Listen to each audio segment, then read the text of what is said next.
उमापतिं सुरगुरुं वन्दे जगत्कारणं वन्दे पन्नगभूषणं मृगधरं वन्दे पशूनां पतिं वन्दे सूर्यशशाङ्कवहिनयनं वन्दे मुकुन्दप्रियं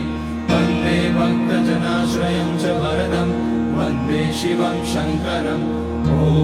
मृत्युञ्जयाय रुद्राय नीलकण्ठाय शम्भवे अमृतेशाय शर्वाय महादेवाय ते नमः।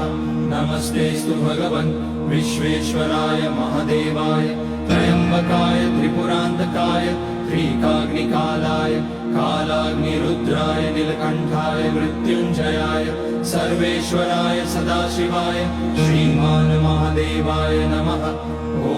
नमः शम्भवाय च मयोभवाय च नमः शङ्कराय च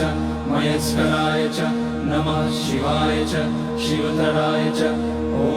त्र्यम्बकं यजामहे सुगन्धिं पुष्टिवर्धनं उर्वारुकमिव बन्धनान् मृत्योर्मुक्षीयमामृतात् नागे